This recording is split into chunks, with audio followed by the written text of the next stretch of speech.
तो ये भगवत प्राप्ति का मार्ग है और ये साधना है, भक्ति से परिपूरित साधना। अभी हमने प्रणव मंत्र की दीक्षा को ग्रहण किया, हमने साधना की विधि को जाना, हमने अपने धर्म के विषय में, सेवा और सुमिरन के विषय में जाना। अब हमें रहना कैसे है इसके विषय में थोड़ी चर्चा करें। कैसे रहना है हमने? अमनो अगोचरो वाचा विषयं न कदाचन अनामरूपवर्णं च न स्थूलं न यत्कृशं। ये रहने का तरीका है, ये हमारी रहनी है। कैसे रहेंगे? अमनो अगोचरो वाचा, वाचाल नहीं बनेंगे हम, पहले हम जिएंगे तब हम बताएंगे। कोई नेक लंगड़ा के चलन लगे, बस पूरा गांव डॉक्टर है जाए, जी लगा ले, वो लगा ले, वो लगा ले। दूसरे की ताई तो सब डॉक्टर है जाए, खुद की ताई ना होए। हम वाचाल नहीं बनेंगे। कैसे होंगे हम? अमनो, मन रहित। अभी क्या है? मन कर रहा है जी वारो कपड़ा पहनवे को, मन कर रहा है जी खावे को, मन कर रहा है मां जावे को। अरे मन न भैया आफत है गई।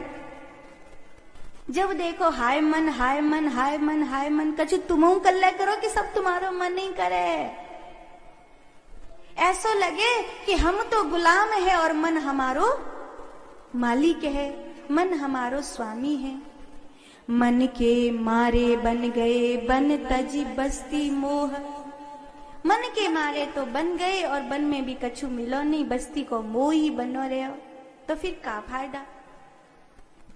तो करनो कहा है? अमनो अगोचरो वाचा। गोचर करो, पर कहा?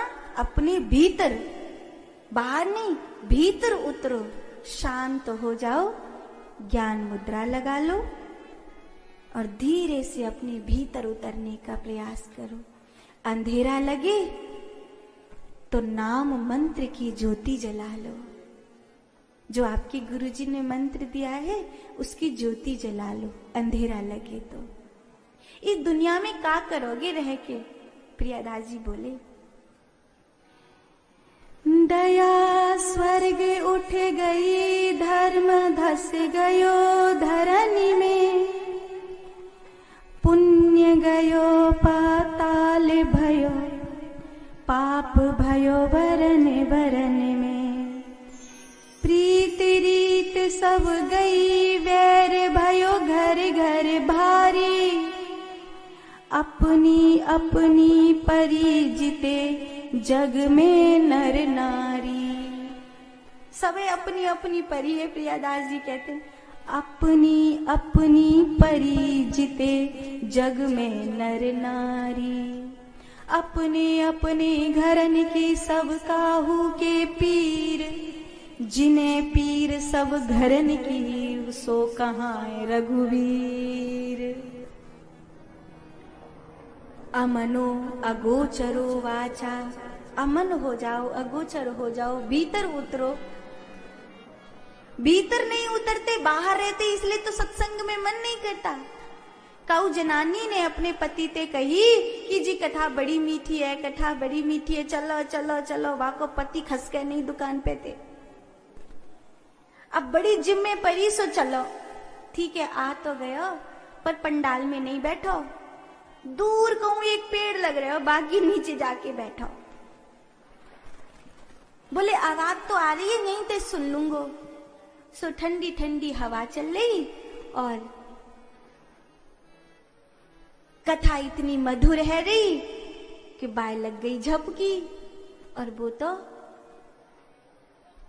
मुंह फाड़ के सो गया। कछु लोगों ने मुंह फाड़ के सोने की आदत हो, जो मुंह फाड़ के सो गया। एक कुत्ता आया, बाकी वो रोज की जगह ही बाई जगह जे बैठो, अब बाकी जे रोज की जगह ही तो बेचारो कहाँ जाता हो, आदत तो आदत बा, तो आदत पड़ गई। तो बान की कोई बात नहीं, बा ने टांग उठाई और जय श्री राम कथ। जब कथा पूरी भई तो प्रसाद लेके बीवी पंडाल में ते निकली और बोली, देखी कथा कितनी मीठी होए, आज सुनी ना आपने? बोले हाँ, कुछ खारी खारी सी लग रही है। तो बीवी ने थोड़ा देखो जी, कौन सी जगह बैठो वो देखो। अरे राम राम राम राम राम। बा ने सोची बता दूंगी तो और ज्यादा खाई जाएगी, अब नहीं बतावे में ही सार है। तो जिनको मन बाहर भाग रहे है उनके लिए सदा खाता खारी रहेगी, और जिनको मन भीतर भाग रहे है उनके लिए सत्संग बड़ो मीठो है। उनके ताई तो जी कानन में रस घुल रहे है। मन तब भीतर जाएगा जब मन हमारो मालिक नहीं होए, हम मन के मालिक होए। चैतन्य महाप्रभु ते एक भगत ने कही कि गुरुजी मैं 100 ब्राह्मण जिमाना चाहूं, आपकी कहा राय है? तो चैतन्य महाप्रभु बोले 100 ब्राह्मण जिमावे वाते अच्छा एक वैष्णव जिमा दे, उतना ही पुण्य मिलेगा। तो बाने कही ठीक है, फिर मैं 100 वैष्णव जिमा दूं। तो चैतन्य महाप्रभु बोले 100 वैष्णव जिमावे बातें अच्छो एक अनुरागी भक्त जिमा दे, तो ये 100 वैष्णवन को पुण्य मिलेगा। तो बोलो फिर ठीक है, मैं 100 अनुरागी भक्तन को जिमा दूं। तो चैतन्य महाप्रभु की आंख में आंसू आ गए और बोले, बावरे जा धरती पे कोई कोई बिरलो अनुरागी होए है, तो 100 अनुरागी न्यो ही नहीं मिल जाएंगे जिमावे के ताई, कोई एक मिल जाए तो ये बड़े भाग हैं, तू भैया जिमा दीजो। राम जी बोले, तात भगति अति सुखदायक,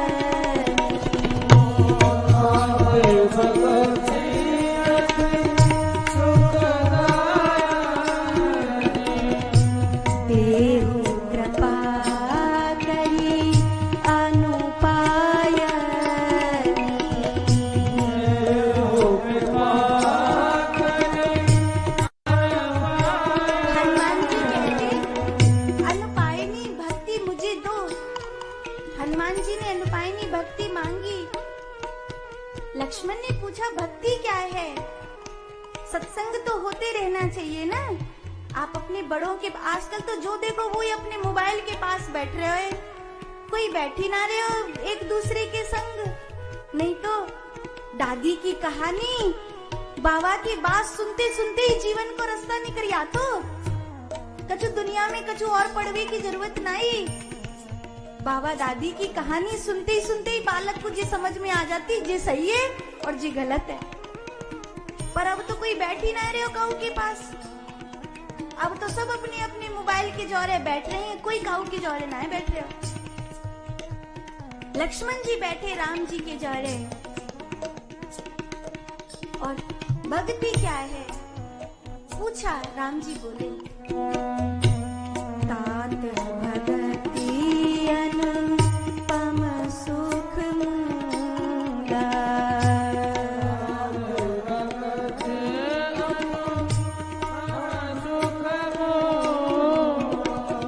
मिलहि जो संत होई अनुकूला,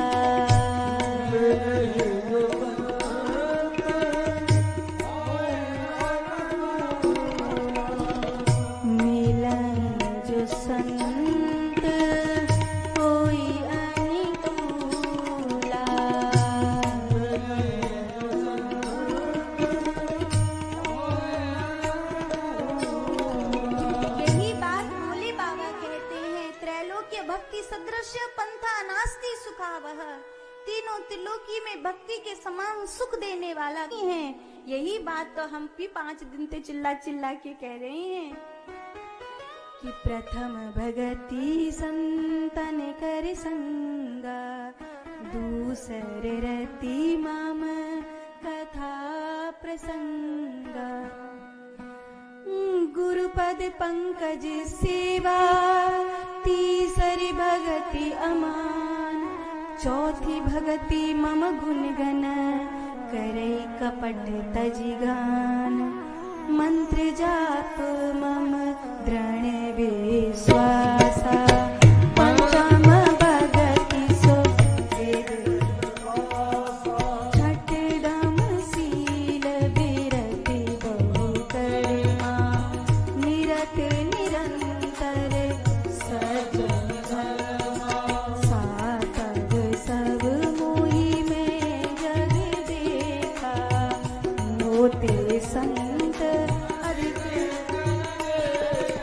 आठव जता लव संतोष, सपने नहीं देखम परदोष। आठव जथा लाभ संतोषा, सपने हूँ नहीं देखहि परदोषा। स्वप्न में भी कभी दूसरे के दोष का दर्शन मत करो। ये भक्ति का जो मार्ग है, जीना कैसे है मुझे? दूसरा बुरा है तो बाके ताई, भलो है तो बाके ताई, मेरे ताई तो नहीं। मेरे ताई तो भलो भी मैं ही और बुरा भी मैं ही। देवताऊ मेरे भीतर है। अगर प्रैक्टिकली आप अपने आप को देखो तो आप पाओगे कि एक बुरे से बुरा आदमी भी मुझ में रहता है और एक बहुत अच्छा इंसान भी मुझ में ही वास करता है। यही कारण है कि जब आप कहीं फंस जाते हो तब अपने आप को खुद समझाते हो। माने आपके भीतर का एक अच्छा आदमी आपके भीतर का जो बुरा आदमी है उसको समझाता है कि बेटा ये सही है। आप अपने भीतर 3 परत देखते हो। एक परत वो है जो देख रही है, एक परत वो है जो समझा रही है और एक परत वो है जो समझ रही है। एक दृश्य है, एक दृष्टा है और एक दर्शक है। अमनो अगोचरो वाचा, अनाम रूप वर्णम च न स्थूलम न यत्कृसम। ये जीने की पद्धति है।